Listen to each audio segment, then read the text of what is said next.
Bonjour à tous. Nous assistons à une bascule du monde. Le sommet des BRICS, Brésil, Russie, Inde, Chine, Afrique du Sud, actuellement en Afrique du Sud, à Johannesburg, est historique. On parle politique, guerre et paix, géopolitique, économie, dédollarisation du monde. Et la France, qui là a été laissée à la porte, parce que c'est Macron qui avait essayé de gratter à la porte. Mais dans des conditions actuelles, évidemment, qu'il n'a pas été accepté. Alors que la France libre, pourrait jouer un rôle magnifique, particulièrement la France, vu sa position géographique mondiale. On va y revenir. On va revenir sur ce sommet, ses enjeux, en quoi il est historique et ce qui est en train de se passer. N'hésitez pas à partager cette vidéo. Ça me semble important parce que ça peut paraître lointain, ça ne l'est pas du tout. La guerre, la paix, je peux vous assurer que quand ça nous tombe sur le coin du nez, ça n'est plus du tout lointain. Et l'influence d'un peuple, c'est sa capacité aussi à être prospère, à être respecté. Et c'est très concret dans nos vies. Donc je vous demande de bien vouloir la partager cette vidéo, lui donner de la force, un pouce en l'air, un commentaire également en vous abonnant à cette chaîne YouTube. Vous cliquez sur s'abonner en dessous, c'est un petit bouton, c'est un clic, c'est gratuit bien sûr, et c'est immédiatement fait. Vérifiez que YouTube ne vous a pas désabonné, le cas échéant, réabonnez-vous. Merci d'avance parce que vous allez donner de la force, les algorithmes de YouTube vont davantage nous recommander si vous êtes abonné plutôt que pas abonné. Donc grand merci à vous et grand merci à ceux qui se sont abonnés à la chaîne tout récemment. Vous n'oubliez pas le site je ne porterai plus le masque.fr, il est en lien sous la vidéo en description. Dessus, s'il y a une pétition nationale, n'hésitez pas à la signer, à la relayer. Il y a tout un assemblage de mesures, de propositions pour que nos compatriotes ne se fassent pas avoir. On avait réussi à déjouer la chose en décembre 2022, il faut qu'on les bloque à nouveau cette fois-ci. Voilà, donc n'hésitez pas à le partager. Ce site, il est en lien sous la vidéo en description, bien évidemment. Je vous attends, compatriotes. Alors certains m'ont dit, j'étais plus adhérent, je ne savais pas, ça faisait 3 mois, je n'ai pas été informé. Il peut y avoir des petits trous dans les mailles quelque part. Normalement, on vous informe, on vous passe un coup de fil par le référent, ou vous recevez un mail, etc. Ou parfois un texto de ma part. Mais ça peut arriver. Donc vérifiez que si vous êtes à jour, des patriotes, si votre adhésion a plus d'1 an, vous n'êtes plus à jour, pensez à réadhérer. Vous pouvez être un nouvel adhérent, vous serez les bienvenus. On accueille les nouveaux adhérents dès maintenant. Vous pouvez être également un donateur. Vous avez envie de faire un don au mouvement pour lui permettre de faire des choses parce que nous, on n'a pas les millions d'euros d'aide publique qui coulent sur nous, comme les faux partis d'opposition qui ne font rien avec ça d'ailleurs. On n'a pas non plus de copains banquiers. Donc, donateur, c'est très bien. De toute façon, adhésion, réadhésion ou don, pour vous, c'est défiscalisé aux 2 tiers. Si vous mettez 60, après impôt, on vous rembourse 40, l'État vous rembourse 40, ça vous coûtera 20. Si vous mettez 300, ça vous coûtera 100. Si vous mettez 3000, ça vous coûtera 1000. Si vous mettez 10, ça vous coûtera 3 et quelques, etc. Ouais. Donc, n'hésitez pas. En tout cas, adhérents, réadhérents, comment on fait? C'est le premier lien sous la vidéo en description, c'est le même. C'est un lien également en commentaire épinglé, petite fiche maintenant sur l'écran et dans les dernières secondes de la vidéo, le lien apparaît sur l'écran. Faire un don de soutien patriote, c'est le 2e lien sous la vidéo en description. J'ai en plus ajouté des avantages personnalisés pour vous au-dessus d'un certain don, adhésion, réadhésion. Tout est expliqué sur notre site, allez voir, c'est intéressant et avantageux pour vous, en plus de la défiscalisation. Mais adhérent, réadhérent, c'est beau parce que vous êtes mis en relation avec des gens qui pensent comme vous près de chez vous. C'est très beau. On sort de la solitude, on sort de l'isolement, on agit collectif pour des belles valeurs. De liberté, de souveraineté, de paix, de dignité, de vérité, de justice, pour une belle France libre, éternelle, pour une humanité vraiment humaine. Pour nous, les générations qui viennent, c'est beau, c'est très beau, c'est parfois rude, c'est parfois ingrat le combat. Mais qu'est-ce que c'est vital et qu'est-ce que c'est noble? Je vous attendais maintenant, ne me dites pas demain, après-demain ou à Saint-Glinglin. L'oligarchie nous attaque en ce moment même. En ce moment même, il y a des combats à mener, en ce moment même, on va les gagner. Alors adhérez, réadhérez, vous faites un don de soutien dès maintenant. Bravo donateurs, bravo réadhérents, bienvenue aux nouveaux adhérents patriotes. Alors BRICS, c'est un sommet historique, une bascule du monde. On va voir le rôle de la France là-dedans. D'abord la métamorphose. Alors les BRICS, bon là c'est le 15e sommet du 22 au 24 août, donc en Afrique du Sud à Johannesburg, 5 pays, donc les BRICS. Alors il y a 4 chefs d'État pour Brésil, Inde, Chine, Afrique du Sud. Et pour la Russie, c'est le ministre des Affaires étrangères, Sergueï Lavrov, puisque vous savez que Vladimir Poutine sera en visio avec ses histoires de CPI, etc. Il se déplace plus difficilement. Le premier sommet des BRICS, c'était il y a à peine 15 ans. Il faut quand même se rendre compte. Cette instance a explosé, s'est métamorphosée. À l'époque, c'était d'ailleurs le premier qui était organisé, c'était en Russie, à Ekaterinbourg, il y a 15 ans. Et France 24, là, ce 22 août, consacre un article à ce 15e sommet. Le titre économie, démographie, le poids des BRICS dans le monde. Et en fait, ce poids est en augmentation considérable. D'abord, depuis 2015, ils ont leur propre banque internationale à Shanghai, la NDB, New Development Bank. Et par ailleurs, je cite, les 4 pays fondateurs donc, puisque l'Afrique du Sud a rejoint un petit peu après, sont dans les 10 plus vastes et peuplés de la planète, les 4, systématiquement. Au total, les BRICS représentent aujourd'hui plus de 40%, 42% exactement de la population mondiale, 29,5% des surfaces émergées de la planète, plus d'un quart du PIB mondial, 26%, fois 3 en 20 ans, ce poids, c'était 8% du PIB mondial en 2001, 19,6% en 2011 et donc 26% en 2021. Et pour la première fois cette année, le PIB des BRICS dépasse le PIB du G7. Le G7 est beaucoup plus ancien puisqu'il date des années 70. Justement, en philosophie politique, on va dire que c'est un peu l'anti-G7. Puisque il y a des enjeux très forts dans ce sommet du BRICS pour s'émanciper et pour rééquilibrer le monde à tout point de vue, politiquement, économiquement, monétairement. La presse d'ailleurs commence à s'en rendre compte. Le Monde, le 21 août, publie cet article. La Chine veut faire des BRICS un concurrent du G7. Mais il n'y a pas que la Chine. Tous les BRICS veulent le faire. En fait, écrit même Le Monde, leur ambition est de proposer un autre ordre international. C'est intéressant parce qu'ils disent international, pas mondial. International, c'est fondé sur les nations, c'est écrit dedans. Entre les nations. C'est pas global. Un ordre, disent-ils, alors ça c'est Sergueï Lavrov, donc le ministre des Affaires étrangères russe, qui l'a dit dans une tribune publiée dans un journal sud-africain. Ils veulent un monde multipolaire et plus juste. Alors c'est une zone qui attire, c'est un projet qui attire. L'Opinion, le 22 août, relève, je cite, une vingtaine de pays souhaitent intégrer les BRICS, c'est le titre de leur article, et c'est le signe d'une dynamique. Par ailleurs, plus d'une quarantaine de pays ont exprimé leur intérêt, je cite. Donc il y a officiellement 23 pays candidats et une vingtaine de pays qui ont exprimé leur intérêt.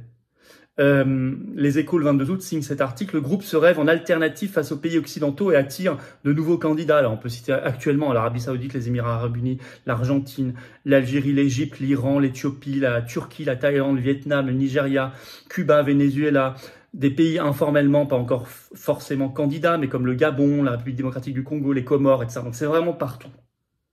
C'est partout. Et c'est en dynamique. Et ça explose, c'est-à-dire que on voit bien qu'entre même le 15e sommet et le premier, bien sûr, il y a un énorme changement, et même entre le 15e et le 10e, il n'y a que 5 ans. Et même entre le 15e et le 12e, il n'y a que 3 ans. On voit une énorme explosion. Alors là, c'est un sommet particulièrement historique, vu l'actualité et les enjeux, de grands enjeux. D'abord, la dédollarisation. L'impérialisme américain se fonde sur le dollar. Le privilège exorbitant du dollar, comme on dit, qui est la monnaie utilisée mondialement. Bon. Sauf que c'est de moins en moins vrai. Et eux veulent se défaire du dollar. Il y a des discussions, donc justement, en ce moment, à Johannesburg, sur la nécessité pour les BRICS d'effectuer des transactions commerciales et financières dans leur propre monnaie nationale. Et ça, c'est maintenant mis en pratique, en particulier depuis la guerre d'Ukraine. Depuis 2022, je vais vous citer un extrait. Vous allez voir, donc c'est issu d'un article du Monde de ce 22 août. Je cite. Depuis le début de la guerre en Ukraine, les initiatives pour réduire l'usage du billet vert, donc le dollar, se multiplient. La Russie vend désormais ses hydrocarbures à Pékin en renminbi, donc monnaie chinoise. En janvier, elle a connecté son système de messagerie interbancaire à celui de l'Iran, permettant aux banques des deux pays d'échanger de l'argent sans passer par SWIFT, le système occidental. Au printemps, la Chine, qui développe elle aussi un concurrent à SWIFT, le CIPS, a acheté du gaz naturel liquéfié aux Émirats Arabes Unis en yuan. On peut citer également l'Inde, qui paye maintenant en roupies, sa propre monnaie, son pétrole aux Émirats Arabes Unis, etc. Donc ça devient concret. C'est un sujet essentiel. Parce qu'ils veulent contourner le dollar tout en développant les échanges entre pays membres. On évoque même, ici et là, ça a été démenti pour le moment, l'existence, non pas d'une monnaie unique, hein, pas un euro, mais une monnaie de réserve, adossée à l'or, qui serait, je cite, à l'étude. Bon, mais ça, c'est peut-être pas non plus pour demain matin. Et de toute façon, attention, les BRICS, c'est pas un bloc totalement homogène, vous l'imaginez bien. Il y a des pays qui veulent aller plus loin là-dessus, des pays moins, des pays qui veulent accueillir tout de suite les nouveaux candidats, d'autres qui veulent attendre un peu. Il faut pas croire que ce sont des pays parfaitement homogènes, c'est pas vrai. Bien évidemment que non. Mais ce sont des vieilles civilisations qui ont une profondeur historique, qui sont éparpillées géographiquement dans le monde et tout ça, qui ont leurs propres intérêts, bien évidemment. Mais il faut voir les dynamiques principales. Alors donc la dédollarisation, le décloisonnement géopolitique. C'est un bouleversement mondial, même par rapport au siècle précédent. Domination permanente de l'Occident et depuis plus d'un siècle, en particulier des États-Unis, bah là, pour la première fois, ça se dessert complètement. Et notamment par rapport aux institutions oligarchiques atlantistes, comme l'Union européenne, l'OTAN, le FMI, l'OMS, le G7, etc., qui ne sont plus centrales, plus aussi centrales qu'avant. Et notamment l'Afrique, le continent africain, qui trouve sa place pour la première fois. Vous avez le journal suisse Le Temps, le 22 août, qui titre ainsi « L'Afrique en force au 15e sommet des pays émergents ». Je cite, l'occasion de s'imposer pour ces BRICS comme le héros, H-E-R-A-U-T, des voix du continent africain dans un monde ultra polarisé. Dans ce monde du G7, du FMI, de l'Union européenne, de l'OTAN, l'Afrique n'a aucune place. C'est pour ça d'ailleurs qu'il y a un sentiment de rejet là-bas par rapport à des pays actuellement où ceux qui incarnent ces politiques mondialistes comme Macron. Mais dans ce monde ouvert, multipolaire de dialogue, l'Afrique trouve sa place. Et ça, c'est une révolution. Alors ça a un impact évident également sur la suite de la guerre en Ukraine. Parce que vous comprenez bien que si on passe matin, midi et soir à expliquer aux Français, notamment, mais aux Américains aussi, que la Russie est complètement isolée, que le monde entier est derrière l'OTAN, etc., et qu'on voit ce qui se passe en ce moment au sommet de Johannesburg, on voit bien que c'est faux. Donc, en réalité, ça rebat les cartes. Et le monde peut faire pression pour exiger une autre sortie que celle de la Troisième Guerre mondiale, pour exiger des négociations de paix. Mais ça a un impact aussi sur la relation entre la Chine et les États-Unis, sur l'affaire de Taïwan. Ça peut retarder considérablement l'agenda 2030 de l'OTAN, qui est un agenda de guerre mondiale avec la Russie puis la Chine, qui a été signé à Bruxelles en juin 2021. On avait fait une vidéo sur cette chaîne, on en parle souvent. C'est intéressant, très intéressant. En conclusion, le monde a grandi et il serait temps de s'en rendre compte. Alors, la France ne doit être ni un BRICS, la France n'est pas un BRICS, mais elle ne doit pas non plus être américaine. Elle doit être la France libre, souveraine, indépendante, parfaitement adaptée, en particulier elle, vu son histoire, vu son réseau diplomatique et vu sa géographie mondiale, avec l'outre-mer et les 12 millions de kilomètres carrés d'espace maritime français, parfaitement adaptée donc à un dialogue riche, soutenu et fructueux avec tous les pôles de ce monde nouveau qui se constitue sous nos yeux. Et ça n'est pas compatible avec la France macronisée et la France qui est dans l'Union européenne et dans l'OTAN. La France libre, c'est une France sortie de Macron, de l'Union européenne et de l'OTAN, notamment. Mais cette France libre, elle aura toutes les cartes en main pour dialoguer. Je vous rappelle que, je le dis souvent, mais notre première frontière terrestre en France, c'est pas l'Allemagne, c'est pas l'Italie, c'est le Brésil, par la Guyane. Et nous avons une présence partout. Et c'est bon de dialoguer. C'est bon pour nos propres intérêts français, mais c'est bon pour la paix du monde. C'est même indispensable pour la paix du monde. Parce que la voie de l'OTAN et de l'impérialisme, c'est la voie de la guerre et de la guerre mondiale. Voilà pourquoi ce sommet, à tous ces égards, me semble extrêmement important. Il en sortira peut-être pas des choses immédiatement concrètes tout de suite, quoique c'est en train de se faire. Je vous ai donné des exemples, notamment sur la dédollarisation, mais il est historique. Et la France doit changer complètement de point de vue. Aidons à cela. Partagez cette vidéo. N'hésitez pas à la relayer, n'hésitez pas à lui donner de la force, notamment en vous abonnant à cette chaîne YouTube. Si ça n'est pas encore fait, réabonnez-vous si YouTube par mégarde vous a désabonné, vérifiez s'il vous plaît. Il suffit d'un clic en dessous, s'abonner, c'est gratuit, c'est instantané. Profitez-en pour appuyer sur la petite cloche à côté, comme ça vous êtes informé automatiquement ensuite dès qu'il y a une nouvelle vidéo publiée sur la chaîne ou un nouveau direct. C'est quand même pratique pour tout le monde. Grand merci. Plus vous êtes abonné, plus les vidéos sont recommandées. Vous le savez par YouTube. Je ne porterai plus le masque.fr. Entre parenthèses, c'est un peu un sujet différent, mais enfin, c'est quand même lié, c'est le mondialisme. Le lien vers tout cela est sous la vidéo en description. Relayez, signez la pétition qui est sur le site. Partagez ce site, c'est très important qu'on se mobilise à fond, qu'on évite cet enfer, notamment pour nos enfants.